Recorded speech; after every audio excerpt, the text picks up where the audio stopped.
चलिए बच्चों, तो बच्चों आज हम लोग स्टार्ट कर रहे हैं अपना चैप्टर का नाम है एग्जम्प्ट इनकम। हम क्या स्टार्ट कर रहे हैं आज? एग्जम्प्ट इनकम्स की सर लिस्ट हम लोग पढ़ेंगे। ठीक है, तो आज हम लोग पढ़ेंगे एग्जम्प्ट इनकम्स की लिस्ट पढ़ेंगे सर। ठीक है ना? तो कौन कौन सी ऐसी इनकम है जो हमारी एग्जम्प्ट की गई है सेक्शन नंबर 10 के अंदर, वो हम लोग डिस्कशन करेंगे आज की क्लास के अंदर। मैं आपको बता देता हूँ बच्चों, ठीक है, हम लोग आगे बढ़ने से पहले पहले मैं आपको एक टर्म डिस्कस करने वाला हूं। आप लोगों ने ना बार बार टर्म पढ़ी होगी, एक तो एग्जम्पशन, एक होती है डिडक्शन। ठीक है ना? दो टर्म पढ़ी है सर, एग्जम्पशन और डिडक्शन। पहले हम लोग वो टर्म के बारे में डिस्कशन करेंगे, फिर हम लोग लिस्ट स्टार्ट करेंगे कि कौन कौन सी इनकम ऐसी है जो हमारे इनकम टैक्स ने एग्जम्प्ट करी हुई है सर। ठीक है, चलिएगा हम लोग ट्राई करेंगे कि आज ही इसको फिनिश करें, इस वाले चैप्टर को, क्योंकि छोटा सा चैप्टर है। ठीक है, तो बेटा what is the meaning of exemption and what is the meaning of deductions? मैं बताऊंगा। एग्जम्पशन का मतलब होती है वो इनकम्स, ये वो वाली इनकम्स होती हैं which do not become part of total income sir. जो टोटल इनकम का पार्ट ही नहीं बनती सर, ये बिल्कुल एग्जम्प्ट है सर। ये इनकम हमारी क्या है? एग्जम्प्ट है, और ये हमारी इनकम का पार्ट ही नहीं बनती है सर। अच्छा जी, हाँ जी सर। कैसे इसके वर्किंग होती है? जैसे आप कंप्यूटेशन बनाते हो टोटल इनकम की, computation of total income, clear? Computation of total income बनाते हो, जैसे एक एग्जांपल देता हूं कि यू नो वेरी वेल कि अगर एक पार्टनरशिप फर्म से पार्टनर को प्रॉफिट का हिस्सा मिलता है, एक पार्टनरशिप फर्म से पार्टनर को प्रॉफिट का हिस्सा मिलता है, वो पार्टनर के हाथ में क्या? एग्जम्प्ट होता है सर। क्या होता है? एग्जम्प्ट होता है। और मान लीजिए मैं पार्टनर की क्या बना रहा हूं? कंप्यूटेशन बना रहा हूं। ठीक है, तो जब मान लो मैं पीजीपी इनकम की शो कर रहा हूं, वहां पर जो प्रॉफिट आएगा, प्रॉफिट फ्रॉम पार्टनरशिप फर्म, तो पार्टनरशिप फर्म से जो प्रॉफिट का शेयर आया है वो यहां पर इंक्लूड ही नहीं करना। यहां पे क्या आएगी? फिगर उसकी नील आएगी, क्योंकि आएगा ही नहीं सर। या इसको डैश लिख देंगे, डैश, आएगा ही नहीं।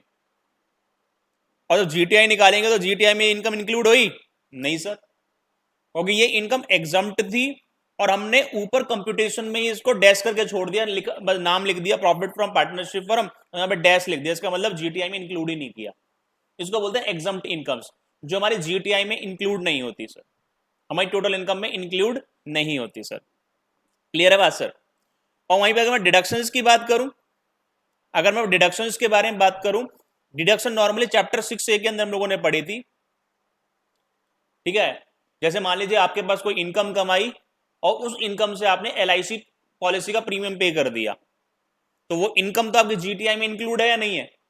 बोलिए हाँ या ना। मान लीजिए आपने कोई बिजनेस इनकम कमाई, सैलरी इनकम कमाई, वो आपकी जीटीआई में इंक्लूड हो गई या नहीं हो गई? यस। अब उस इनकम में से आपने क्या कर दिया? इन्वेस्टमेंट कर दिया, लाइफ इंश्योरेंस पॉलिसी का प्रीमियम पे कर दिया, तो वो एटीसी में आपको क्या मिल जाएगी? एलआईसी प्रीमियम की डिडक्शन मिल जाएगी सर। तो डिडक्शन क्या है? वो आपकी इनकम में तो इंक्लूडेड रहती है, लेकिन नीचे चैप्टर 6A वगैरह के अंदर उसके हम डिडक्शन कर देते हैं और आपकी इनकम में से उसे क्या कर देते हैं? कम कर देते हैं सर। ठीक है, और जीटीआई में जो डिडक्शन घटाने के बाद क्या आती है हमारे पास? टोटल इनकम आती है सर। क्लियर? तो आपको समझ में आया एग्जम्प्ट इनकम्स या एग्जम्पशंस वो इनकम्स होती हैं जो हमारी टोटल इनकम के अंदर इंक्लूड ही नहीं होती, उसको ऊपर ही फिगर नहीं लिखते उसकी।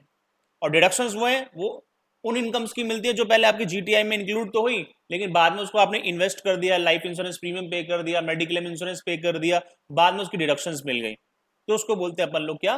डिडक्शंस। चैप्टर 6 में नॉर्मली मिलती है सर। ये हमने चैप्टर पढ़ा हुआ है सर। ठीक है, चलेगा। Income from which deductions are allowable under chapter 6 will be first to be included in GTI and the deduction will be allowed from GTI sir. Clear होगी बात सर? और exempt income, the income which are exempt under section 10 will not included for computing total income, वो total income में include नहीं की जाती sir. ठीक है, ओके। एग्जाम्प्ट इनकम में जो हमारी पहली एग्जाम्प्ट इनकम थी वो एग्रीकल्चर वाली थी सर।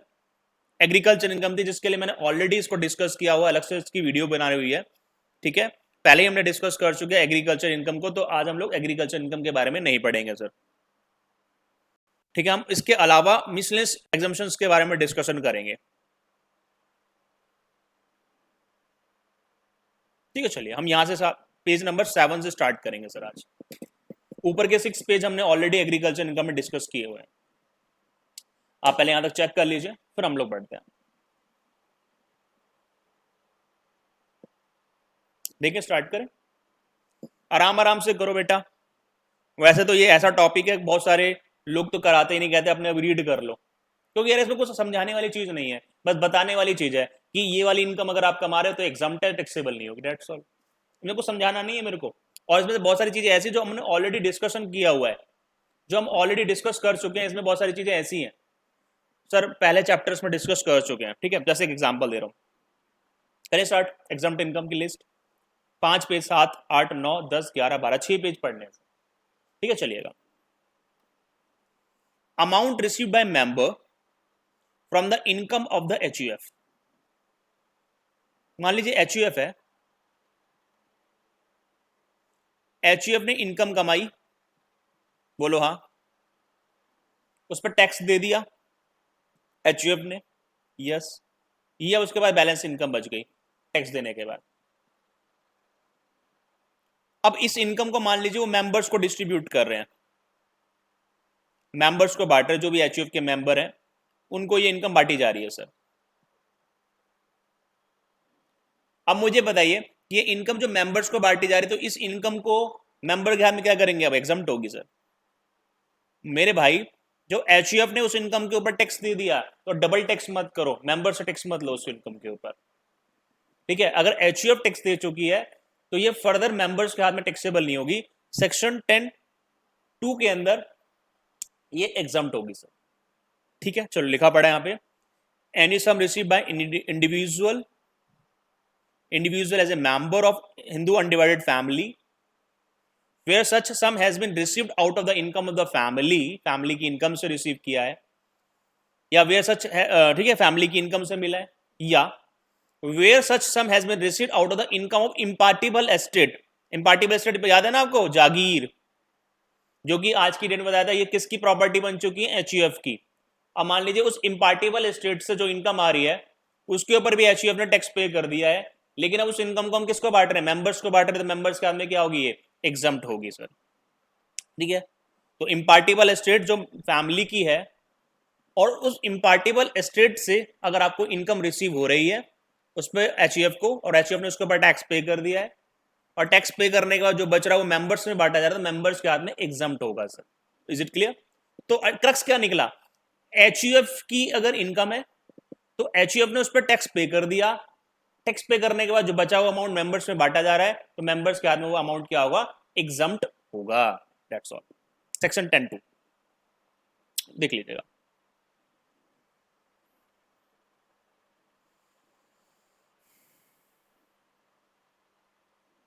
आगे बढ़े, चलिए। शेयर इनकम है पार्टनर्स, 10(2) मैंने डिस्कस भी किया था आपको, क्लबिंग के टाइम पे आई थिंक डिस्कस किया था कि जब पार्टनरशिप फर्म ने किसी इनकम के ऊपर टैक्स पे कर दिया, अब टैक्स पे करने का जो प्रॉफिट बचा है वो पार्टनर्स में डिस्ट्रीब्यूट हो रहे हैं, तो पार्टनर्स के हाथ में प्रॉफिट क्या होंगे, एग्जम्प्ट होगा। सेक्शन 10(2)(a) में ये बात लिखी हुई थी, ऑलरेडी डिस्कस किया हुआ पॉइंट है कि पार्टनरशिप फर्म ने जिस इनकम पर टैक्स पे कर दिया, अगर उस प्रॉफिट को किसको डिस्ट्रीब्यूट कर रही है फर्म, पार्टनर्स को डिस्ट्रीब्यूट कर रही है, तो पार्टनर्स के हाथ में क्या होगा, एग्जम्प्ट होगा। चलिए सर, आई थिंक क्लियर है सर। ये तीसरा पॉइंट भी क्लियर कर चुका हूं, एनआरई एनआरओ अकाउंट डिस्कस किया था मैंने, ठीक है ना। नॉन तो बताया था जो एनआरई अकाउंट का इंटरेस्ट होता है नॉन रेजिडेंट एक्सटर्नल अकाउंट, जिसमें वो अपनी फॉरेन इनकम्स को रखते हैं सर, ठीक है। तो एनआरई इनकम का जो एनआरई अकाउंट का जो इंटरेस्ट होता है वो क्या होता है, नॉन रेजिडेंट के हाथ में एग्जम्प्ट होता है, लेकिन शर्त यही है कि एनआरई अकाउंट आरबीआई की परमिशन से ही ओपन हुआ हो, है ना, मेंटेन कर रखा हो। नॉन रेजिडेंट एक्सटर्नल अकाउंट में जो भी इंटरेस्ट मिलता है वो क्या होता है, एग्जम्प्ट होता है। ये भी डिस्कस किया हुआ था ऑलरेडी मैंने, एनआरई एनआरओ डिस्कस किया था। As per section 10(4)(2), in case of an individual any income by interest on money standing to the credit of NRE account in any bank in India is according with the FEMA के हिसाब से जो बना है, and the rules made thereunder would be exempt provided such individual क्या होना चाहिए, ये इंडिविजुअल क्या है, रेजिडेंट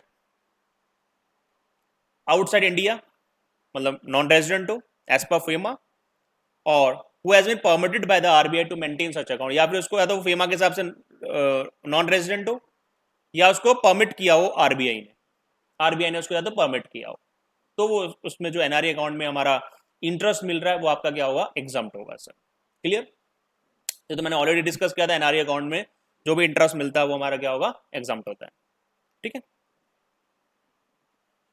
ठीक है। ऐसे मान लो एनआरई अकाउंट के ज्वाइंट होल्डर हैं ए और मिसेस ए, दो हैं ज्वाइंट होल्डर हैं इसके।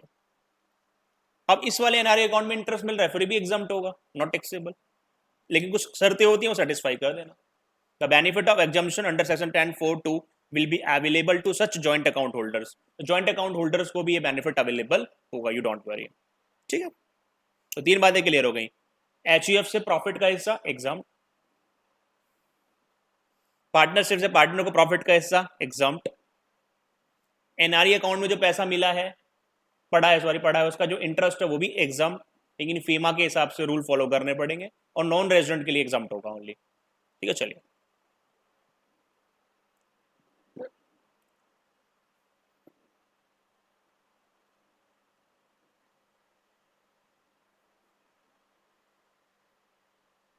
ठीक है, ये थोड़ा याद कर लेना। Interest from income of non resident, non resident के लिए ना कुछ स्पेसिफाइड बॉन्ड्स वगैरह की जो इंटरेस्ट इनकम होती है वो एग्जाम्प्ट होती है।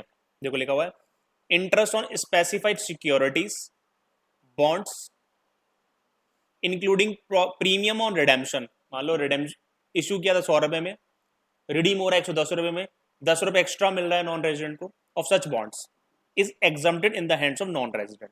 तो नॉन रेजिडेंट के लिए जो स्पेसिफाइड सिक्योरिटीज बॉन्ड्स वगैरह के इंटरेस्ट है एज वेल एज प्रीमियम मिल रहा है, एक्स्ट्रा पेमेंट मिल रही है, वो भी एग्जाम्प्ट होती है। और ऐसे ही नॉन रेजिडेंट के लिए interest on notified saving certificate, saving certificate जो 1 जून 2002 से पहले इशू किए थे, किसने, सेंट्रल गवर्नमेंट ने या सिटीजन ऑफ इंडिया ने और ए पर्सन ऑफ इंडिया। ठीक है ना, before by the issued before by central government to a non resident को इशू किए थे, सिटीजन को इशू किए थे इंडिया के, इंडियन ओरिजिन के बंदे को इशू किए थे, वो भी इंटरेस्ट क्या होगा, एग्जाम्प्ट होगा। Is it clear? इसका सेंट्रल गवर्नमेंट ने अगर 1 जून 2002 से पहले कोई नोटिफाइड सेविंग सर्टिफिकेट इशू किए थे, किसको इशू किए थे, नॉन रेजिडेंट को, सिटीजन ऑफ इंडिया को या पर्सन ऑफ इंडियन ओरिजिन को, उसका इंटरेस्ट मिल रहा है वो भी क्या होगा, एग्जाम्प्ट होगा सर। ठीक है, चलेगा बेटा। अब मैंने कहा ये समझाने वाली चीजें नहीं है, बताने वाली चीज थी। ठीक है, तो आपको याद रखना पड़ेगा वाला, ये जो आपका ये वाला पॉइंट है ना, ये वाला याद रखना पड़ेगा सर।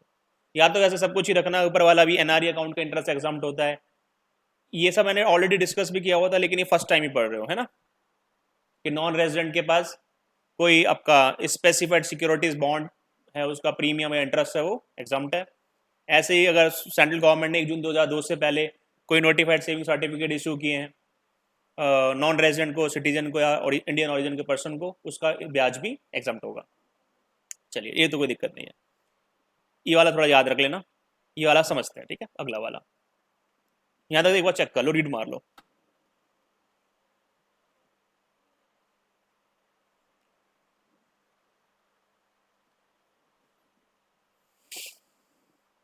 चलिए अब एक एक करके पढ़ते हैं सर। ठीक है, remuneration received by individuals, individuals देखो, remuneration who are non citizens of India, जो सिटीजन्स ऑफ इंडिया नहीं है, उनकी रेमुनरेशन को भी एग्जम्प्ट किया हुआ है। अगर रेमुनरेशन किसी इंडिविजुअल्स ने रिसीव करी है और वो इंडिविजुअल सिटीजन ऑफ इंडिया नहीं है, तो उनकी रेमुनरेशन को भी हम एग्जम्प्ट कर देंगे। जैसे क्या है, देखो पहला पढ़ते हैं और रीड करते हैं, फिर समझाता हूँ। देखा, वो remuneration received by him as an official of an embassy, high commission, legation commission, consulate, trade representative of foreign state or a staff of any these official, provided corresponding Indian official in that country enjoys similar exemption in their country। तो इसका मैं समझ में आ गया मत। जैसे मान लीजिए कोई एम्बेसडर्स है इंडिया में, यूएसए का एम्बेसडर्स, क्लियर है ना, राजदूत जो होते हैं, विदेशी राजदूत हमारे इंडिया में स्टे करते हैं। ठीक है ना, फॉरेन कंट्री का रिप्रेजेंटेटिव है, एम्बेसीज बनाई हुई है, हर कंट्री का राजदूत इंडिया में रहता है। ठीक है, तो यूएसए का जो राजदूत इंडिया में रह रहा है, तो इंडिया में जो भी उसको रेमुनरेशन मिल रही होगी वो उसको हम एग्जाम्प्ट कर देंगे इंडिया में। इंडिया में वो टैक्सेबल नहीं होगी। इसका मतलब यूएसए से अगर कोई एम्बेसडर्स, ठीक है, यूके से कोई एम्बेसडर्स, चाइना से कोई एम्बेसडर या किसी भी कंट्री का एम्बेसडर इंडिया में रहता है तो उसको जो भी रेमोनरेशन इंडिया में मिल रही है वो टैक्सेबल नहीं है इंडिया में। लेकिन एक शर्त है सर, उसके ऊपर एक शर्त है, इंडिया में वो एग्जाम्प्ट है सर। लेकिन शर्त है सर, शर्त क्या? बेटा जिस तरीके से तुम्हारा राजदूत हमारे यहाँ रहता है, हमारा राजदूत भी तो तुम्हारे यहाँ रहता होगा। बोलिए हाँ है ना? क्या इंडिया का राजदूत भारत नहीं, विदेशों में नहीं रहता होगा? उसकी सैलरी भी एग्जाम्प्ट कर देना। अगर तुम अपनी कंट्री में उसकी सैलरी एग्जाम्प्ट कर देते हो तो तुम्हारे बंदे की हम इंडिया में एग्जाम्प्ट कर देंगे। कहते हैं ना, एक हाथ से ले एक हाथ से दे, ठीक है ना? सिंपल सी बात है, अगर तुम हमारे बंदे की एग्जाम्प्ट कर दो तुम्हारे बंदे की एग्जाम्प्ट कर देंगे, नो प्रॉब्लम। लिखा हुआ प्रोवाइडेड, कंडीशन क्या है, शर्त यह है, corresponding Indian officials in that foreign country enjoy the similar exemption in their country। उनकी भी सैलरी आप एग्जाम्प्ट करोगे तभी हम आपकी एम्बेसडर्स वगैरह की इंडिया में सैलरी को एग्जाम्प्ट कर देंगे। चेक कर लीजिए एक बार।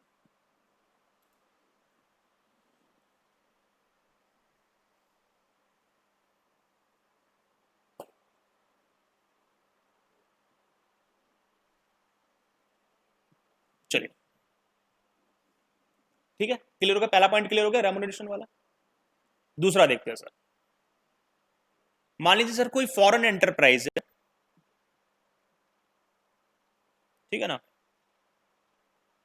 इसका कोई एम्प्लॉय है, इसका कोई एम्प्लॉय है फॉरेन एंटरप्राइज का, और वो इंडिया में आता है काम करने के लिए, इंडिया में स्टे कर रहा है, ठीक है, इंडिया में स्टे करके काम कर रहा है अभी कुछ दिन के लिए, इंडिया में स्टे कर रहा है और काम कर रहा है बेटा, तो हम इसकी भी सैलरी जो इंडिया में स्टे करके काम करने पे बन रही है इसको भी हम एग्जाम्प्ट कर देंगे।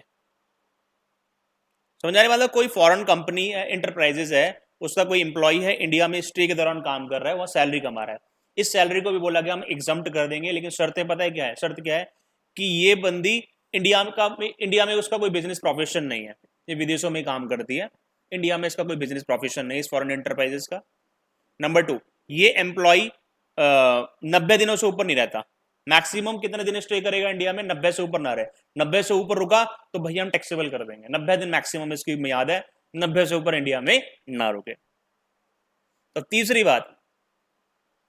बात, जो ये फॉरेन एंटरप्राइजेस इस एम्प्लॉय को सैलरी दे रही है, मान लो 5 लाख रुपए की सैलरी दे रही है जिस दिन वो इंडिया में रुका है, तो ये इंडिया में एज ए एक्सपेंस अलाउड नहीं हो, ये इंडिया के लिए एक्सपेंस ना हो कहीं पे भी, इंडिया में एक्सपेंस अलाउड नहीं होनी चाहिए सर, इंडिया के लिए खर्चा नहीं होना चाहिए।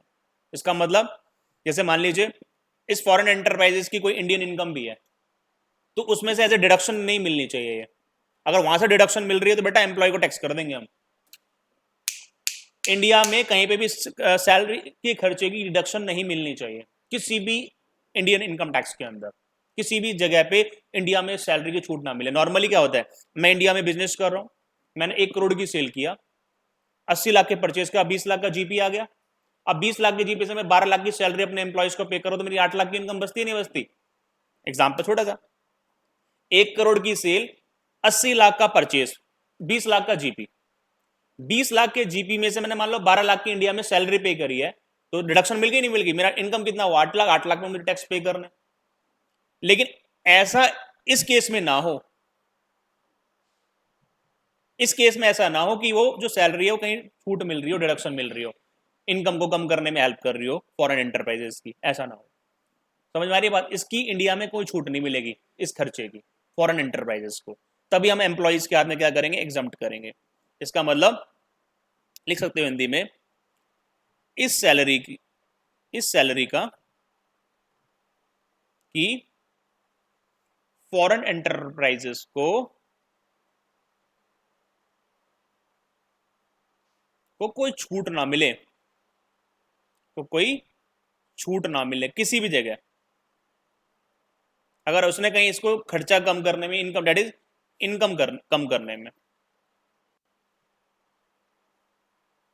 में इंडिया की, करने में इंडिया की इनकम कम करने में इसको यूज ना करे इसको, तो हम इसको एग्जाम्प्ट कर देंगे। इसका मैं समझ में आया कि अगर फॉरेन एंटरप्राइजेस है, इसका कोई इंप्लॉय है, इंडिया में स्टे करता है, तो इस एम्प्लॉय की जो सैलरी इंडिया में मिल रही है वो एग्जाम्प्ट कर देंगे, लेकिन शर्त क्या है, इस फॉरेन एंटरप्राइज का इंडिया में कोई काम ना हो, इसका 90 दिन का स्टे ना हो, और फॉरेन एंटरप्राइजेस को इस सैलरी की कहीं पर भी एज ए डिडक्शन छूट ना मिले। ठीक है, चाहे चैप्टर 6A में हो, चाहे वो पीजीपीपी के हेड में हो, चाहे और भी किसी जगह पे उसको डिडक्शन ना मिले सैलरी की। ठीक है, लिखा पड़ा है, आप पढ़ लीजिए।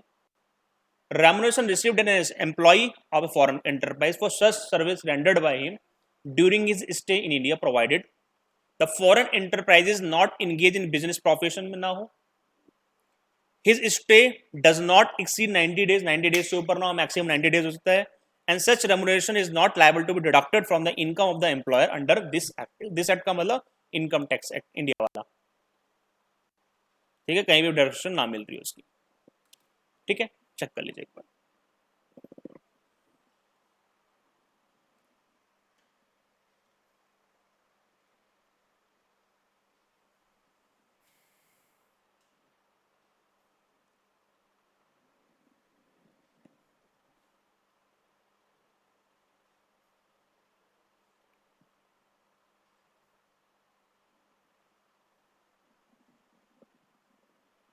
ठीक है, दो चीज क्लियर हो गई, वही एम्बेसडर्स, फॉरेन एंटरप्राइज का एम्प्लॉय। नंबर 3 कौन है? नंबर 3 है कि अगर कोई बंदा नौकरी कर रहा है एम्प्लॉयमेंट में किसमें, फॉरेन शिप के ऊपर, और उसका इंडिया में जो स्टे है 90 दिन से ऊपर नहीं होता, तो उसकी भी जो रेमुनरेशन है वो एग्जम्प्ट कर दिया जाएगा। इसका मतलब कोई भी बंदा अगर फॉरेन शिप पे काम कर रहा है और उसका इंडिया में स्टे 90 दिन से ऊपर नहीं है, तो उसकी भी जो रेमुनरेशन मिल रही है उसको हम क्या कर देंगे, एग्जम्प्ट कर देंगे सर। उसकी रेमुनरेशन को भी एग्जम्प्ट कर दिया जाएगा सर, अगर कोई बंदा फॉरेन शिप पे काम कर रहा है और उसके 90 दिन से ऊपर स्टे नहीं है इंडिया में सर। ठीक है, चलिएगा नेक्स्ट। हाँ चलिए, नेक्स्ट होता है सर बच्चों, जैसे फॉरेन स्टेट मतलब वो विदेशी, ये ना, गवर्नमेंट ऑफ फॉरेन स्टेट का कोई एम्प्लॉय, मतलब फॉरेन गवर्नमेंट का कोई एम्प्लॉय है सर। मान लो यूएसए गवर्नमेंट का कोई एम्प्लॉय है जो इंडिया में आया है फॉर ट्रेनिंग के लिए, मतलब यूएसए की गवर्नमेंट का कोई एम्प्लॉय जो इंडिया में ट्रेनिंग करने आ रहा है सर। क्या करने आ रहा है? ट्रेनिंग। और ट्रेनिंग किसके पास? गवर्नमेंट के पास, कुछ सॉरी, किसी ऐसी अंडरटेकिंग जो गवर्नमेंट के द्वारा ओन्ड होती है, गवर्नमेंट उसकी मालिक ऐसी कंपनी में करने आ रहा है, या गवर्नमेंट कंपनी के पास करने आ रहा है, subsidiary of A government company के पास करने आ रहा है, किसी कॉरपोरेशन जो स्टैब्लिश्ड बाय सेंट्रल, स्टेट और प्रोविंशियल एक्ट, किसी कानून के तहत बनी हुई कॉरपोरेशन है, कोई सोसाइटी है, ठीक है, सेंट्रल और स्टेट गवर्नमेंट के अंदर है, तो इस जगह अगर वो ट्रेनिंग करने आ रहा है, मतलब अल्टीमेटली कहते हैं गवर्नमेंट के किसी भी अंडरटेकिंग कंपनी वगैरह के या उनसे लिंक्ड कंपनियों के पास अगर ट्रेनिंग करने आ रहा है विदेशी गवर्नमेंट का एम्प्लॉय, तो उसकी रेमुनरेशन को भी हम क्या कर देंगे, हम एग्जम्प्ट कर देंगे सर। क्या कर देंगे? एग्जम्प्ट कर देंगे। तो चार चीजें क्लियर हो गई आपको। पहला, कोई एम्बेसडर, लेकिन टिट फॉर टैट, तुझे एग्जम्प्ट करेंगे तो तुम्हारे एग्जम्प्ट करियो। नंबर 2, फॉरेन इंटरप्राइजेस का कोई एम्प्लॉय इंडिया में काम करने आ रहा है, लेकिन फॉरेन एंटरप्राइज का इंडिया बिजनेस नहीं, 90 दिन से स्टे नहीं है, फॉरेन एंटरप्राइज को उसकी डिडक्शन कहीं और नहीं मिलती है। फॉरेन शिप है, उसका एम्प्लॉयमेंट में कोई बंदा है 90 दिन से ऊपर इंडिया में स्टे नहीं, रेमुनरेशन एग्जाम्प्ट है। फॉरेन गवर्नमेंट है, उसका एम्प्लॉय ट्रेनिंग में आ रहा है गवर्नमेंट के किसी निकाय के पास, तो भी एग्जाम्प्ट होगा सर। ठीक है, तो ये हमने 4 बातें डिस्कस करी, एक बार चेक कर लीजिए, फिर हम आगे बढ़ते हैं।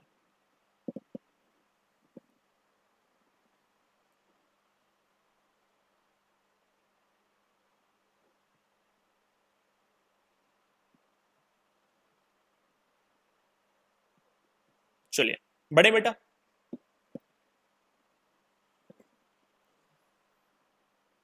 एनटीआर देखो, रॉयल्टी इनकम और fees for technical services receive from national technical research research organise, NTRO से अगर कोई भी आपको रॉयल्टी इनकम मिल रही है, फीस फॉर टेक्निकल सर्विस मिल रही है, तो ये भी आपकी क्या होगी, एग्जाम्प्ट होगी। देखो लिखा हुआ है, any income arising to a non resident foreign company को by way of royalty from और fees for technical service rendered in, जो रेंडर्ड ही है इन और आउटसाइड इंडिया, भारत में या भारत के बाहर, लेकिन किसको दे कौन रहा है? To the national technical research organisation.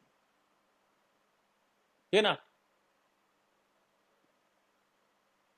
ठीक है, इन्होंने नेशनल टेक्निकल रिसर्च ऑर्गेनाइजेशन को सर्विसेज दी, टेक्निकल सर्विसेज या फिर कुछ यूज करने के लिए दिया, उसके बदले रॉयल्टी मिल रही है, या टेक्निकल सर्विस की फीस मिल रही है वो एग्जाम्प्ट होगी। किसको? नॉन रेजिडेंट को या फॉरेन कंपनी को।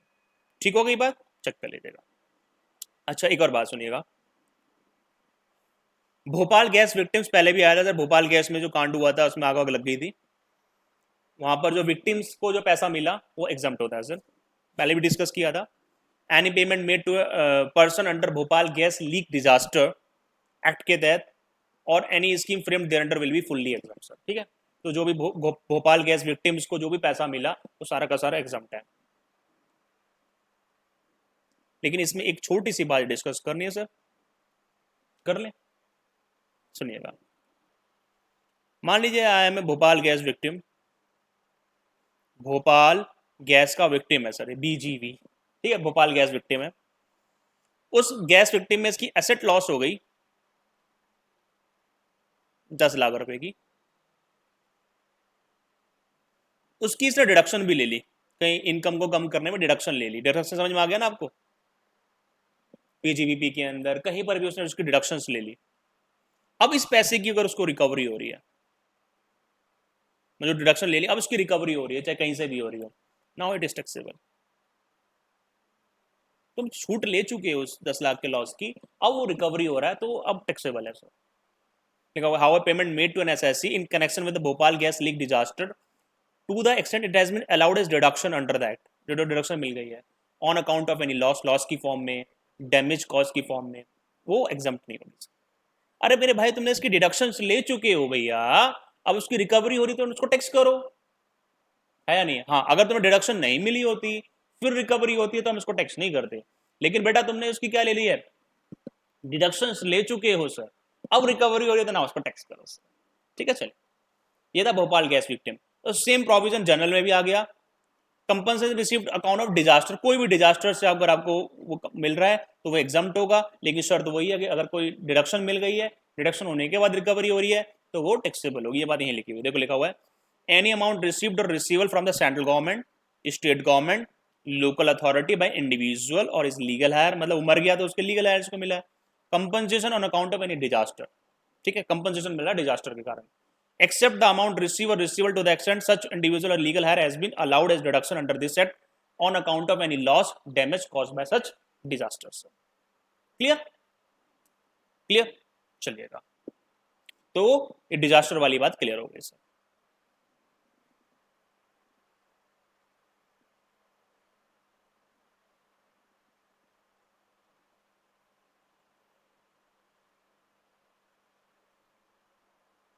नेक्स्ट पढ़ते हैं सर, आगे बढ़े। नेक्स्ट है payment from Sukanya Samriddhi account, पता है ना कन्याओं के लिए अकाउंट आया सर, सुकन्या समृद्धि, इसके अंदर आप पैसा डालते रहो अपनी कन्याओं को, एक एज के बाद कन्याओं को पैसा मिलेगा, तो इस अकाउंट जब भी पैसा मिलेगा वो एग्जाम्प्ट होगा sir. Any payment from an account open in accordance with the Sukanya Samriddhi account rules के हिसाब से बोला है, made under the government saving, ठीक है, तो इससे जो भी पैसा मिलेगा सारा का सारा क्या होगा? एग्जाम्प्ट होगा। सुकन्या समृद्धि अकाउंट से जो पैसा मिलता है वो एग्जाम्प्ट होगा। नेक्स्ट है एजुकेशनल स्कॉलरशिप, पढ़ाई करने के लिए जो स्कॉलरशिप मिलती है उसका जो पैसा मिल रहा है वो भी क्या होगा? एग्जाम्प्ट होगा सर। देखो लिखा हुआ है the value of scholarship granted to meet the cost of education, मतलब स्कॉलरशिप, देखो ये इंपॉर्टेंट बात है सर, ये भी इंपॉर्टेंट बात थी सर, ये इंपॉर्टेंट है जो आपके एग्जाम में भी पूछ सकते हैं, ठीक है ना, कि आपको अगर एजुकेशनल स्कॉलरशिप मिल रही है ये हमेशा एग्जाम्प्ट होती है, सुकन्या समृद्धि से पेमेंट मिल रही है वो भी एग्जाम्प्ट है, ठीक है ना। Education would be exempt from tax in the hands of recipient, कितना अमाउंट है कहां से मिल रही है मैटर नहीं करेगा। चलिए सर, नेक्स्ट है सर, नेक्स्ट आ रही पेमेंट टू एमपीज और एमएलए। एमपी मतलब मेंबर्स ऑफ पार्लियामेंट, मतलब जो संसद में बैठते हैं, एमएलए मेंबर ऑफ, ठीक है ना, स्टेट लेजिस्लेचर बेसिकली, जो आपका विधानसभा में बैठते हैं एमएलए, ठीक है, तो एमपी संसद में, ये विधानसभा में बैठते हैं, ठीक है, स्टेट लेवल पे होते हैं, ये सेंट्रल लेवल पे। इनको कौन कौन से मिलते हैं? डेली अलाउंसेस इनके एग्जाम्प्ट होते हैं, डेली खर्चों के लिए। Daily allowances receive by member of parliament और स्टेट लेजिस्लेचर ऑफ और एनी कमेटी देयर ऑफ, वो आपका क्या होगा? एग्जाम्प्ट होगा डेली अलाउंसेस। जो एमपी एमएलए को डेली अलाउंसेस मिल रहे हैं एग्जाम्प्ट है। कंस्टिट्यूसी अलाउंसेस ऑफ एमपीज और कंस्टिट्यूसी अलाउंस एमएलएज ये भी एग्जाम्प्ट होंगे सर। अभी कंस्टिट्यूसी अलाउंसेस क्या होते हैं? कंस्टिट्यूंसी अलाउंसेस, कंस्टिट्यूंसी मतलब संविधान के अंतर्गत मिले बेसिकली बच्चों ये एमपी एमएलए का ना काम होता है कि एक जगह दूसरे जगह जाना, लोगों से मिलना, उनकी परेशानियों को जानना, ठीक है, जिससे कि उनको उनके बेनिफिट के लिए कुछ रिकमेंड किया जा सके। तो एमपी एमएलए का काम होता है इधर उधर घूमना फिरना, उसके लिए उनको कॉन्स्टिट्यूशनली अलाउंसेस दिए जाते हैं। तो जो कॉन्स्टिट्यूंसी जो अलाउंसेस मिलते हैं ना एमपी एमएलए को, ये भी क्या हुए, एग्जाम्प्ट होते हैं सर, ठीक है। तो कॉन्स्टिट्यूंसी अलाउंसेस का मतलब देखो, एन एमएलए और MP who selected by the public has got a bounded duty, उसकी बाउंडेड ड्यूटी है to move from one place to in his constituency, अपने अधिकार क्षेत्र में ही घूमे कहीं ना कहीं। Inquire the difficulties of the people, उनकी डिफिकल्टीज का पता लगाए, in order to recommend the necessary help और benefit to be done to the public in the constituency. Clear होगी बात। तो जो एमपी एमएलए को पेमेंट है, ये भी क्या होगी आपकी डेली अलाउंसेस वाले, कंस्टिट्यूंसी अलाउंसेस क्या होते हैं, एग्जाम्प्ट होते हैं सर, ठीक है।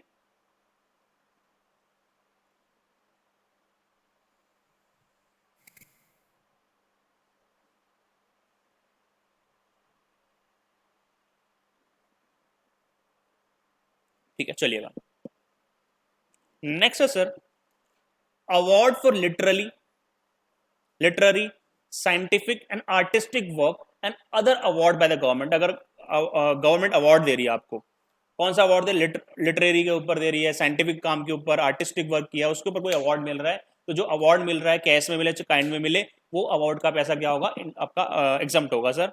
लिखा हुआ है any payment by made by whether in cash और in kind, any payment made चाहे कैश में हो चाहे काइंड में हो, in pursuance of an award, award मिल रहा है sir, instituted in the public interest, जो पब्लिक की इंटरेस्ट में है, by central government, state government और एनी अदर अप्रूव्ड बॉडी, और as a reward by the central government और state government for approved purpose. वही लिटरेचर के लिए है, आपने अच्छा लिटरेचर लिखा है उसके लिए अवार्ड मिल रहा है, कोई साइंटिफिक काम किया आपने उसके लिए अवार्ड मिल रहा है, आर्टिस्टिक वर्क किया है उसके लिए कैश में अवार्ड मिले, काइंड में अवार्ड मिले, ये अवार्ड की जो वैल्यू होगी वो क्या होगी, एग्जम्प्ट होगी, इसको टैक्सेबल नहीं किया जाएगा आपके हाथ में, ठीक है। चलिएगा ओके, नेक्स्ट बात सर हम आते हैं, pension receive bye recipient of gallantry awards. Sir gallantry awards जैसे परमवीर चक्र मिलता है, वही सैनिकों को, महावीर चक्र, वीर चक्र, इन लोगों को जो पेंशन मिल रही है या इनको फैमिली पेंशन मिल रही है, ये मर गए हैं इनकी फैमिली को पेंशन मिल रही है, इसका अमाउंट भी क्या होगा, एग्जम्प्ट होता है सर। तो जो परमवीर चक्र जिन्होंने पाया था, जिन्होंने महावीर चक्र पाया था, वीर चक्र पाया था, और इसी तरीके के कोई भी गैलेंट्री अवार्ड्स उन्होंने पाए थे, उन लोगों को गवर्नमेंट पेंशन दे रही है या उनकी फैमिली को पेंशन दे रही है, वो सारा अमाउंट क्या होगा, एग्जम्प्ट होगा। लिखा हुआ है any income by pension receive by individual who has been in the service of central state और any award of Paramvir Chakra, Mahavir चक्र, वीर चक्र, ठीक है, और फैमिली पेंशन भी मिल रही है ना इनकी फैमिली को, तो भी एग्जम्प्ट है। नेक्स्ट चलिए, लिखा हुआ फैमिली पेंशन टू विडो, विधवा, और चिल्ड्रन ऑफ आर्म फोर्स।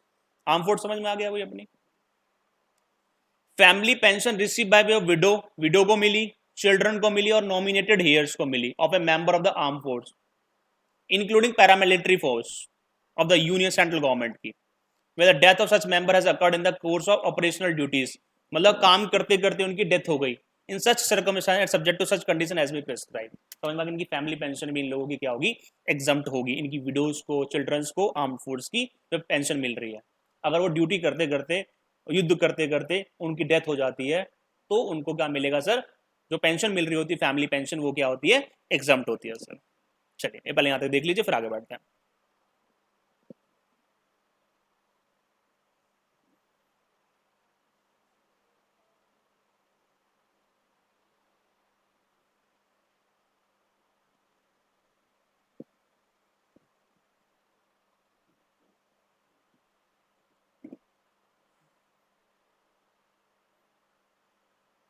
आगे बढ़े, specified income of Sikkimese individual, Sikkimese individual, सिक्किमी, सिक्किम के लोग इंडिविजुअल्स के लिए भी कुछ बेनिफिट्स दिए हैं सर लॉ में, इनको भी अलग से ट्रीटमेंट मिलता है। देखो क्या है, the following income which accrues right to Sikkimese individual would be exempt, following income exempt होगी। पहली बात, अगर कोई आपका any income from any source in state of Sikkim, state of Sikkim में अगर आपका कोई इनकम का सोर्स है, उससे अगर आप इनकम कमा रहे हो, तो वो सिक्किमीज इंडिविजुअल की एग्जम्प्ट होगी। हाँ, इनकम बाय डिविडेंड और इंटरेस्ट ऑन सिक्योरिटीज, ये भी इनके हाथ में एग्जम्प्ट होगा। स्टेट ऑफ सिक्किम में कोई सोर्स ऑफ इनकम है, उससे इनकम कमा रहे तो एग्जाम्प्ट है। नंबर 2, इनका डिविडेंड और इंटरेस्ट ऑन सिक्योरिटीज क्या होगा, एग्जाम्प्ट होगा। लेकिन ये एग्जाम्पशन किसको नहीं मिलती था, ध्यान सुनिएगा, उस सिक्किमीज विमेन को नहीं मिलेगी जो 1/4/2008 के बाद किसी नॉन सिक्किमीज इंडिविजुअल से शादी कर चुकी है, क्योंकि वो सिक्किमीज रही नहीं। अगर कोई सिक्किम की वीमेन है, उसने किसी नॉन सिक्किम के बंदे से शादी कर ली, तो सिक्किम की रही नहीं ना सर, तो उसको ये बेनिफिट नहीं मिलेगा। ये बेनिफिट तो सिक्किम वालों के लिए ओनली। ठीक है, नोट कर लीजिएगा।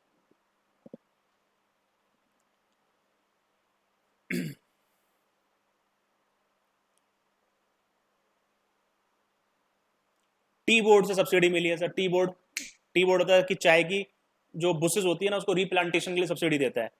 चाय की देखो बुशेस होती हैं, इसके ऊपर चाय की पत्तियां आती है, उसके ऊपर चाय है ना, तो जो बुशेस को रिप्लांटेशन के लिए सब्सिडी मिलती है टी बोर्ड से, तो वो एग्जाम्प्ट है। किसानों को मिलेगी डेफिनेटली से। एनी सब्सिडी रिसीव फ्रॉम और through the tea board under any scheme for replantation या replacement of tea bushes for rejuvenation और consolidation of area use for cultivation of tea, consolidate करने के लिए areas under cultivation of tea. ठीक है ना, जो सेंट्रल गवर्नमेंट में स्पेसिफाई। तो टी बोर्ड जो सब्सिडी मिली एग्जाम्प्ट है, इतना ध्यान रखो बस। ठीक है, चलिए। ऐसे ही मान लो कॉफी बोर्ड होती है, रबड़ बोर्ड होती है, इनसे सब्सिडी मिल रही है तो क्या होगी, एग्जाम्प्ट होगी। देखो लिखा पड़ा है, any subsidy receive from through the concern board like coffee board, rubber board, ठीक है, under any such scheme for replantation या replacement of rubber plants, coffee plant, cardamom plants, तो ये भी सब क्या है, एग्जाम्प्ट है सर। सिंपल सी बात है, ज्यादा आपको डिटेल में नहीं जाना सर। ओके,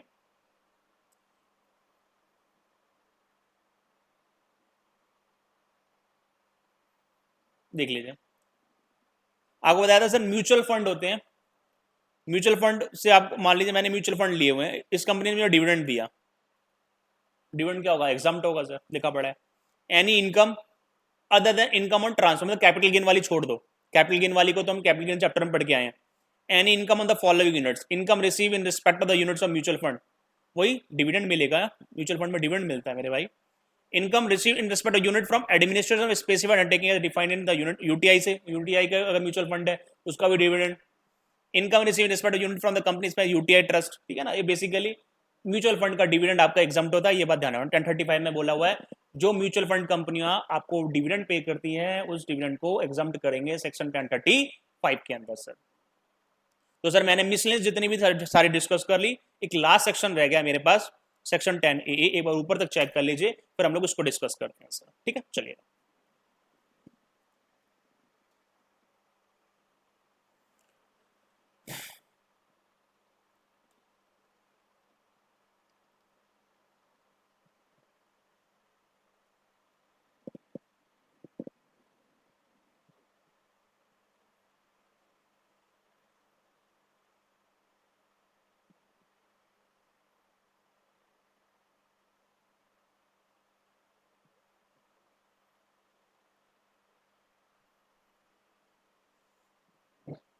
चलिए बेटा, करें लो हम लोग।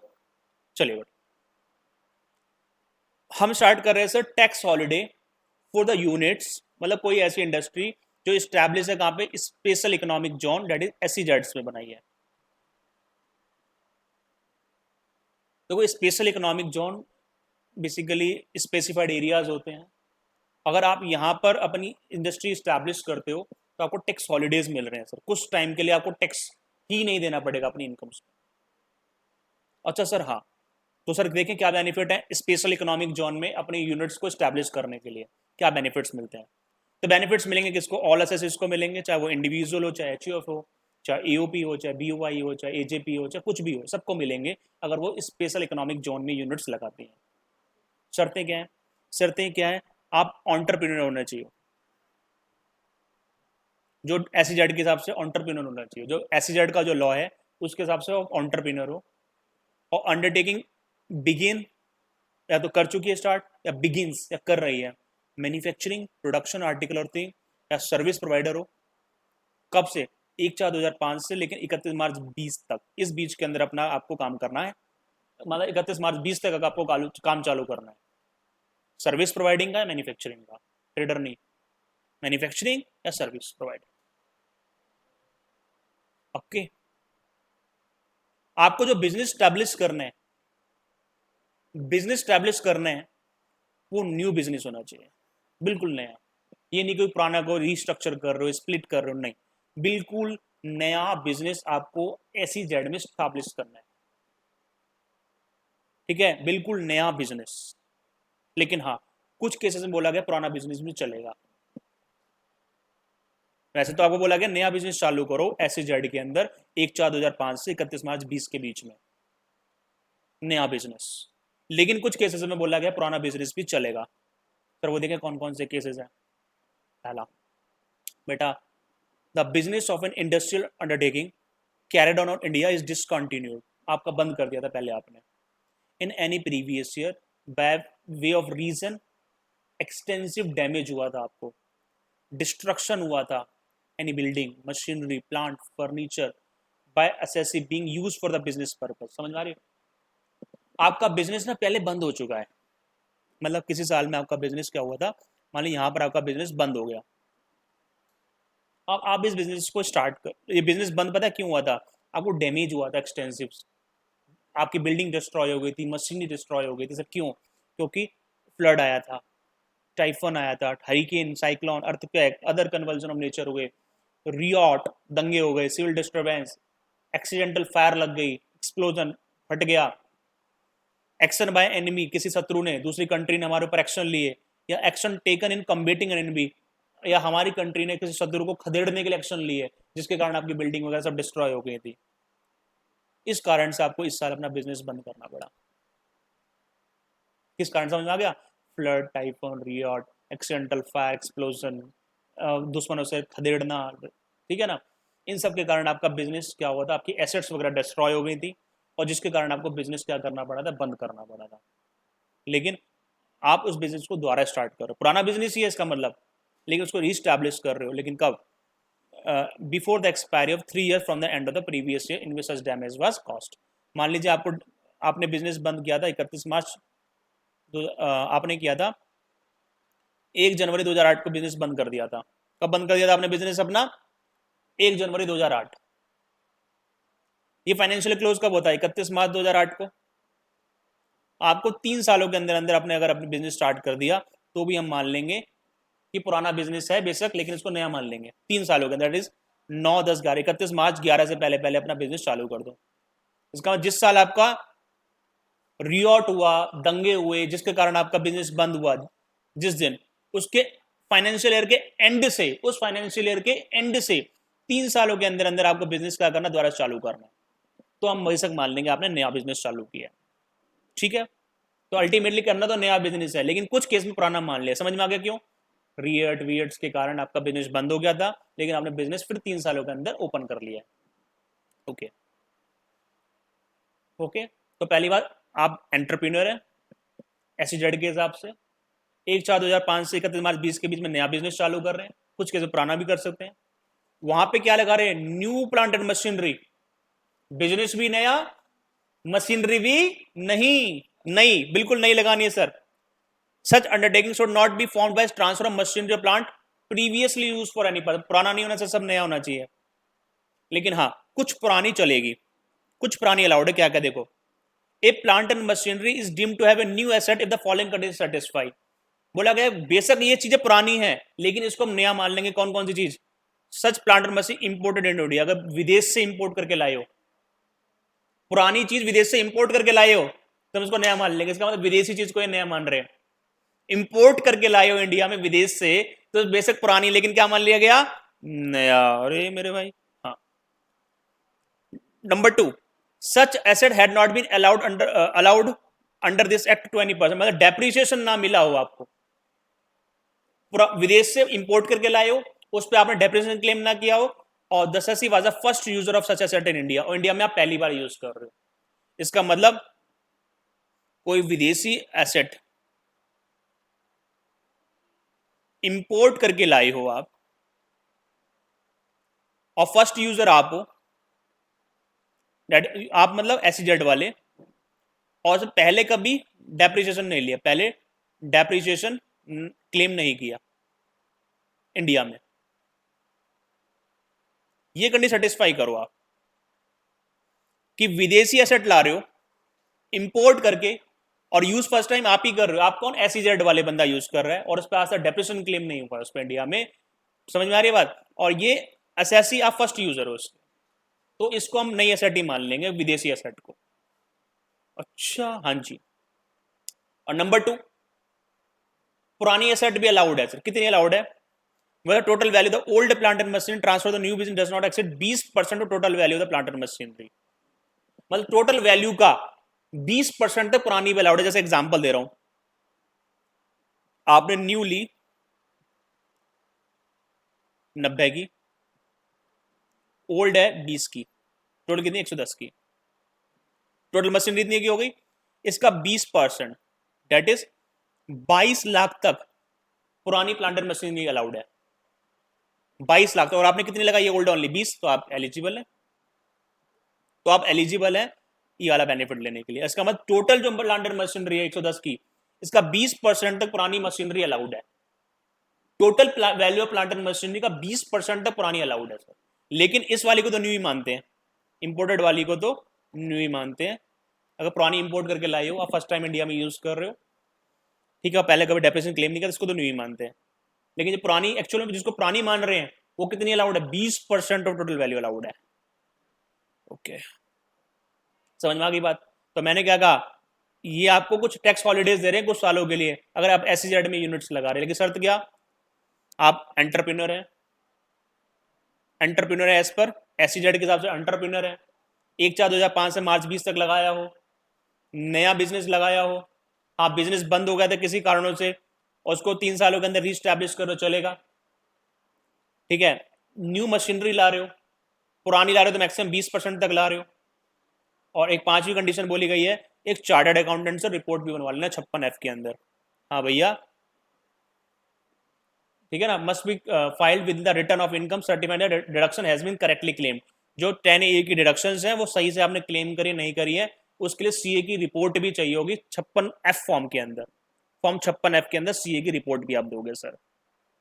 समझ में आ गई बात। तो आपको पहले तो शर्तें देखी कि अगर आपको 10AA की डिडक्शन चाहिए तो क्या क्या शर्तें होनी चाहिए।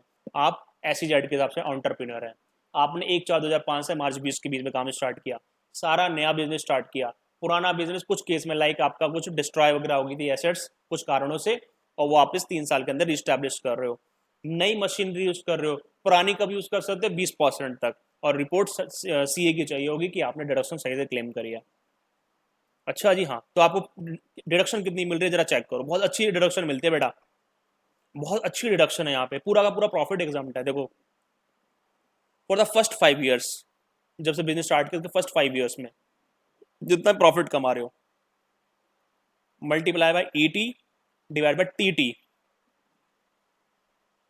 ईटी मतलब export turnover divide by total turnover. मान लो 100 करोड़ की टोटल सेल करी है, इसमें से 80 करोड़ की क्या है, एक्सपोर्ट है, तो जितना भी प्रॉफिट कमा रहे हो उसका 80% आपका एग्जाम्प्ट हो गया, पूरा का पूरा 80%। समझ में आ गई बात।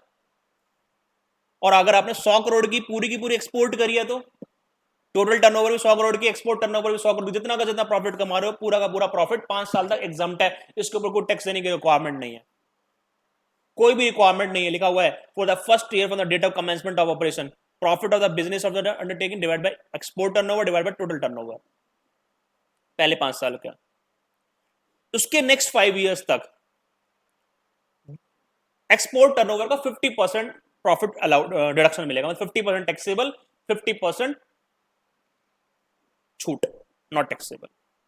जैसे मान लीजिए वही profit into ET divide by TT, इसका 50% अगले 5 सालों तक छूट है सर, मतलब पहले 5 साल तक तो पूरा का पूरा एक्सपोर्ट टर्नओवर का प्रॉफिट टैक्सेबल नहीं होगा, अगले 5 सालों में ओनली 50% प्रॉफिट टैक्सेबल होगा एक्सपोर्ट टर्नओवर का, और 50% नॉट टैक्सेबल होगा। और अगले 5 सालों में, अगले 5 सालों में भी 50% टैक्सेबल होगा लेकिन 50% नॉट टैक्सेबल होगा। सर क्या बात कर रहे हो, पहले सालों में तो पूरा का पूरा 100% नॉट टैक्सेबल एक्सपोर्ट टर्नओवर का, उसके अगले 5 सालों में 50% नॉट टैक्सेबल एक्सपोर्ट टर्नओवर का, और उसके अगले 5 सालों में 50% नॉट टैक्सेबल एक्सपोर्ट टर्नओवर का। सर इस दोनों में फर्क क्या निकला, इसमें 50% नॉट टैक्सेबल, 50% में डिफरेंस क्या है, डिफरेंस बेटा ये है कि जो लास्ट के 5 साल है ना, उसमें 50% नॉट टैक्सेबल है, 50% प्रॉफिट टैक्सेबल नहीं होगा, लेकिन शर्त है उसके साथ। शर्त क्या है? Such profit must be credited in reserve account. इस प्रॉफिट को एक जगह इकट्ठा करना है, उसको बोलते हैं reserve account. SEZ reinvestment allowances reserve. इसका मतलब पहले 5 साल का पूरा एक्सपोर्ट टर्नओवर प्रॉफिट एग्जाम, अगले का पूरा 50% एग्जाम बिना कंडीशन से है, लेकिन एक अगले 5 साल का एग्जाम करने के लिए इस प्रॉफिट को आपको क्रेडिट करना है रिजर्व में, जिस रिजर्व का नाम बोला गया ACZ reinvestment allowances reserve account. इस रिजर्व में इस प्रॉफिट को इकट्ठा करना है सर। समझ में आ गई? इस जगह पे आपको इकट्ठा करना है सर। अच्छा सर, इस रिजर्व में इकट्ठा करना है तो 50% टैक्सेबल नहीं होगा। ओके, अब रिजर्व का करना क्या है, पहले यहां तक एक बार चेक कर लीजिए आप लोग।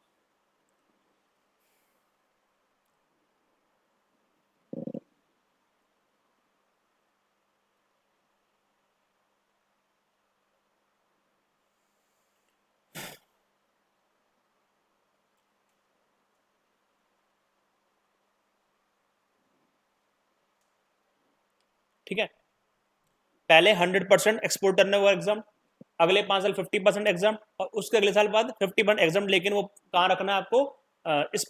इस एससीजेड के रिजर्व अकाउंट में मेंटेन करना है।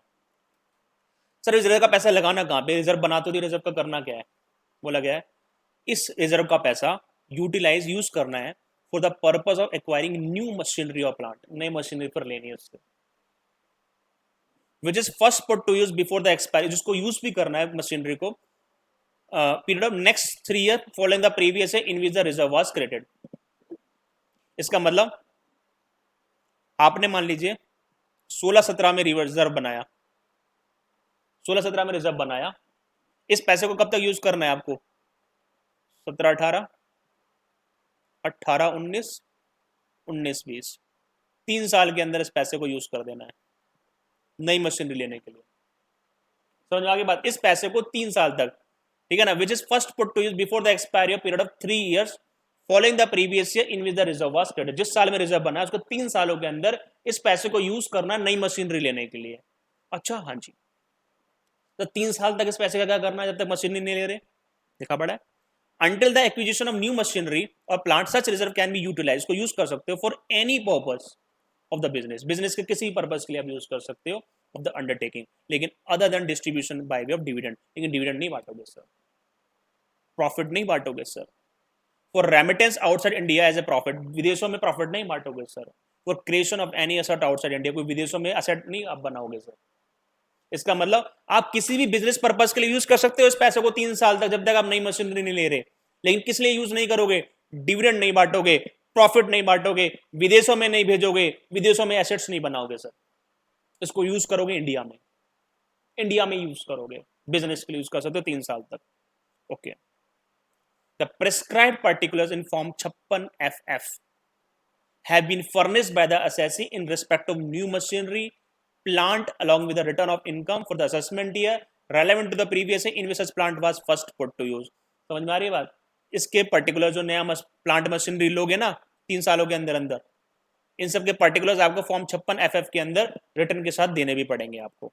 कौन कौन सी नई मशीनरी ली है, क्या ली है, इन सब के पर्टिकुलर्स आपको इनकम टैक्स वालों को देने भी पड़ेंगे सर। क्लियर बात? तो समझ में आई कि अगले जो पहले 5 साल बिना कंडीशन, उससे अगले साल बिना कंडीशन, लेकिन लास्ट के 5 साल में कंडीशन लगा दी है कि रिजर्व में पैसा रखो, यूटिलाइज करो 3 साल के अंदर मशीनरी लेने के लिए नई वाली, जब तक नहीं ले रहे मशीनरी बिजनेस में लगाओ इंडिया के अंदर ही, और जब ले लो तो 56FF के अंदर डिटेल दे दो। अच्छा जी, हाँ ओके सर, एक बात बताओ, पूछो सर। लेट सपोज, हाँ बोलो, लेट सपोज पैसे को हमने यूज नहीं किया मशीनरी लेने के लिए, ये जो पैसा था इस पैसे से हमें मशीनरी लेनी थी, बोलो हाँ। जो रिजर्व का मशीनरी लेनी थी 3 साल में, 3 साल तक मशीनरी नहीं ली, या फिर कुछ और हमने गलत जगह यूज कर लिया, मिस यूटिलाइज कर लिया, अब क्या होगा? जो एग्जाम्पशन मिली थी टैक्सेबल हो जाएगी, खत्म बात। Where any amount credited to such reserve has been misutilise, मतलब गलत जगह यूज कर लिया गया, और has not been utilise before the expiry of, 3 साल के अंदर आपने यूटिलाइज नहीं किया, then such amount shall be deemed to be taxable profit of the previous year in which the amount was so misutilized और after the expiry of 3 year as the case में भी। अगर आपने गलत जगह यूज किया, जैसी गलत जगह यूज किया उस साल टैक्सेबल हो जाएगा, या फिर 3 साल एक्सपायरी हो गए यूज ही नहीं किया तो 3 साल के तुरंत अगले साल वो टैक्सेबल आपका हो जाएगा। समझ में आ गई बात? तो जिस साल आपने मिस यूटिलाइज किया उस साल टैक्सेबल हो गया। और नंबर 2 सर 3 साल के बाद तक यूटिलाइज नहीं किया तो 3 साल एक्सपायर होते ही आपके पास ये अमाउंट क्या हो जाएगा, टैक्सेबल हो जाएगा सर। ओके हाँ जी, चलिए सर, तो ये बात समझ में आ गई सर कि कितनी रिडक्शन मिलती है, ये भी क्लियर होगा 10AA में। इसके ऊपर एक एग्जांपल है, उसको करने से पहले एक छोटी सी डेफिनेशन देख लेते हैं, देख लें। चलिएगा, एक्सपोर्ट टर्नओवर का क्या मतलब है हमारे इस पूरे कॉन्सेप्ट में? It means the consideration received in India और brought in India by the assessee in respect of export by the undertaking. जो आप एक्सपोर्ट कर रहे हो उसका जो कंसिडरेशन इंडिया में ला रहे हो being the units of article of thing, जो भी आपने मैन्युफैक्चरिंग करके माल बाहर बेचा है या सर्विसेज इंडिया से बाहर एक्सपोर्ट करी है, उसके बदले जो पैसा इंडिया में ला रहे हो उसको बोलते हैं एक्सपोर्ट टर्नओवर। हाउएवर क्या चीज शामिल नहीं है एक्सपोर्ट टर्नओवर में? फ्रैट शामिल नहीं है, टेलीकम्युनिकेशन चार्जेस शामिल नहीं है, इंश्योरेंस शामिल नहीं है, ठीक है? ओके, जो किस लिए लगे? एट्रीब्यूट डिलीवरी ऑफ आर्टिकल और थिंग आउटसाइड इंडिया और expense income in foreign exchange in rendering of service. Services में भी अगर आपको सर्विस प्रोवाइड करने में इंडिया से बाहर जो पैसा लग खर्चा हुआ है वो सब चीजें इसमें शामिल नहीं है। इसका मतलब मान लीजिए एक्स से और यूएस से है, मैंने इसको सर्विस प्रोवाइड करी, सर्विस के बदले 100 रुपये लिया, लेकिन भैया मुझे सर्विस प्रोवाइड करने में 10 रुपये का खर्चा और लगा, तो मैंने इससे टोटल 110 रुपये लिया। मैंने यूएसए वाले से कितना लिया? 110 रुपये लिया। 100 रुपये तो सर्विस के नाम का, 10 रुपये सर्विस प्रोवाइड करने में जो खर्चा हुआ उसके नाम का, 110 रुपये टोटल लिया। लेकिन एक्सपोर्ट टर्नओवर कितनी मानी जाएगी? ओनली 100 रुपये मानी जाएगी। समझ आ रही है बात? ये 100 रुपये मानी जाएगी, ठीक है ना, इंक्लूडिंग कंप्यूटर सॉफ्टवेयर, है ना? तो इसका मतलब केवल जो मैं गुड्स के नाम का पैसा ले रहा हूं, जो सर्विसेज के नाम के पैसा ले रहा हूं, केवल वही मेरी एक्सपोर्ट टर्नओवर है। जो फ्रेट के नाम का पैसा ले रहा हूं वो नहीं है, इंश्योरेंस के नाम का ले रहा हूं वो नहीं है। सिंपल बात है। अब मान लीजिए एक्स है, ये यूएसए में गुड्स बेच रहा है, एक्सपोर्ट कर रहा है, 500 रुपए का माल बेचा, 50 रुपए का फ्रेट लग गया, टोटल 550 रुपए लिए इसने। कितने लिए? 550 रुपए। एक्सपोर्ट टर्नओवर कितनी मानी जाएगी? 500 मानी जाएगी, 550 नहीं मानी जाएगी। लिखा हुआ डज नॉट इंक्लूड, ये सब चीज इंक्लूड नहीं होंगी उसमें, खर्चे पानी। आपने गुड्स के नाम का जो पैसा लिया, सर्विसेज के नाम का जो पैसा लिया, वही केवल एक्सपोर्ट टर्नओवर में काउंट होगा सर। ठीक हो गई बात? चलिए, तो आपको समझ में आ गई एग्जाम्पशन कितनी है। पहले 5 साल तक 100% ऑफ एक्सपोर्ट टर्नओवर का प्रॉफिट एग्जाम्प्ट है, उसके अगले 5 साल 50%, उसके 5 साल 50%, लेकिन सब्जेक्ट टू कंडीशन, ठीक है, वो रिजर्व में लगाना है। अब एग्जाम्पल पढ़ लेते, इतना बड़ा एग्जाम्पल आएगा नहीं, मैंने पूरा डिस्कशन कर लिया है, सॉरी ये इतना ठीक है। चलिएगा देखते हैं example number 3। Y limited furnish the following information for the year ending 31 March 20। 31 March 20 की ये इंफॉर्मेशन किसने दिया हमें? वाई लिमिटेड ने दी है। किसने दी है? वाई लिमिटेड ने। Total turnover of unit number A special economic zone में, स्पेशल इकोनॉमिक जोन की है 10AA में, हाँ, टोटल टीटी दे रखी है, ये प्रॉफिट भी दे रखा है, प्रॉफिट ईटी। अच्छा, टोटल टर्नओवर का में से 50 करोड़ की एक्सपोर्ट हुई है और 30 लाख का प्रॉफिट है। Total turnover the unit be located in domestic tariff area 200, profit. भैया यूनिट बी का तो फुल्ली टैक्सेबल होगा, टैक्स हॉलीडेज के लिए थोड़ा ना है। यूनिट नंबर ए ही तो है स्पेशल इकोनॉमिक जोन में, बी थोड़ा ना है, तो केवल डिडक्शन उसके लिए है जो स्पेशल इकोनॉमिक जोन में है। तो असेसमेंट B21 के लिए निकालना है। Assuming that Y limited commence operation in SEZ 16-17 में किए थे, 16-17 में किए थे, ध्यान रखना। 16-17, 18-19, 16-17, 17-18, अब देखो 5 साल तक मिलते हैं 100%। 16-17, 17-18, 18-19, 19-20, 20-21 फाइनेंशियल ईयर तक आपको 100% रिडक्शन मिलेगी। तो हमारा असेसमेंट ईयर 20-21 का मतलब फाइनेंशियल ईयर 19-20। 19-20 में कितना मिलेगा? 100% मिलेगा। क्या मिलेगा? 100% रिडक्शन मिलेगी। तो 100% रिडक्शन कितनी होगी? Profit into ET divide by TT. Profit कितना था बताना यूनिट नंबर ए का? 30 लाख का। इसमें ईटी कितना है? 50 और टीटी कितना है? 100। दैट 15 लाख की डिडक्शन मिल गई। एक्सपोर्ट टर्नओवर का प्रॉफिट 15 लाख का मान के इसकी डिडक्शन दे देंगे, तो टैक्सेबल कितना होगा यूनिट ए का? 30 लाख का प्रॉफिट था, 15 लाख की डिडक्शन मिल गई 100%, तो 15 लाख टैक्सेबल हो गया। और यूनिट बी का तो पूरा का पूरा टैक्सेबल होगा ही होगा। उसका कितना यूनिट नंबर बी का? 20 लाख का। समझ में आ गई बात? तो यूनिट ए का 15 लाख की डिडक्शन मिल जाएगी सर।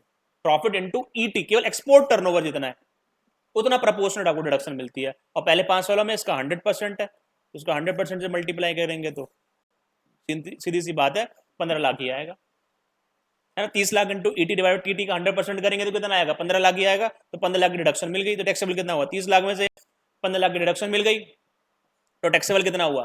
15 लाख। और यूनिट बी का पूरा 20 लाख टैक्सेबल हो गया सर। ठीक है, चलिएगा बेटा। तो ये हमारा कंप्लीट हो गया है एग्जाम लिस्ट का। आज के लिए हम लोग यहीं ओवर करेंगे, मिलते हैं हम लोग नेक्स्ट क्लास में।